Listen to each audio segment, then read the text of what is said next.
Merong isang pangyayari na hanggang ngayon ay nakatatak pa rin sa aking isipan. Siya nga pala si Joshua, isang binata at nakatira sa tabing dagat. Pangingisda kasi ang kabuhayan ng kanyang mga magulang. Ito naman si Joshua ay merong lolo na ang pangalan ay Sigado. Nakatira ito sa bukid. Siya ang namamahala at may-ari ng munting sakahan. Isang araw ay dumalaw ang lolo ni Joshua sa kanilang bahay. Upang ipaalam sa mga magulang ni Joshua na nais niyang isama si Joshua sa kanyang bukirin upang tulungan siya sa pagsasaka.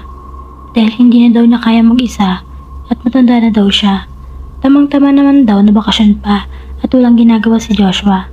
Sa kagustuhan naman ni Joshua na makatulong sa kanyang lolo, ay pumayag ito para samahan ng kanyang lolo Gado. Tuwang-tuwa ang kanyang lolo sa desisyon ni Joshua na samahan siya sa bukid. Sinabihan muna ni Joshua si Lolo Gado na bukas na daw sila aalis papuntang bukid dahil hapon na. Baka gabihin pa sila sa daan, mahirap na daw. Baka malagaw pa sila sa daan. Pumayag naman si Lolo Gado sa mga sinabi ni Joshua.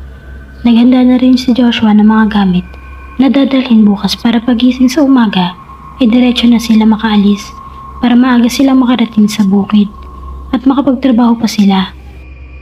Alas 4 pa lang ng umaga ay gumising na si Joshua. Pero may nauna palang gumising sa kanya. Ito ay si Lolo Gado. Wika pa nga ni Lolo Gado kay Joshua.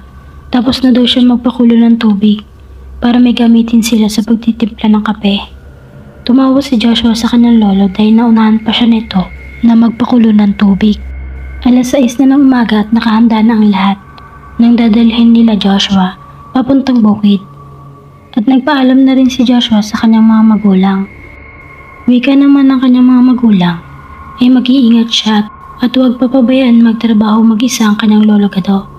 Tulungan daw niya ito sa mga gawaing bukid at sumunod sa mga utos nito. Lo, ako na magdadala ng mga gamit mo.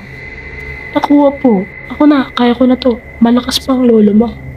Lo, marami na bang bunga ang mga prutas ninyo? Ngayon lang kasi ako makabalik sa bukid ninyo. Nalimutan ko na rin ang daan nito. May ilan-ilan pa naman bunga na tira po. Tamang-tama ay hinog na ang mga iyon. Yes, makakakain na naman ako ng mga masasarap na prutas. Nasa daan pa lang kami ni Lolo Gado ay may binilin ng mga salita siya sa akin. Pag nasa bukid na daw kami, ay wag daw ako mag-iingay at magsisisigaw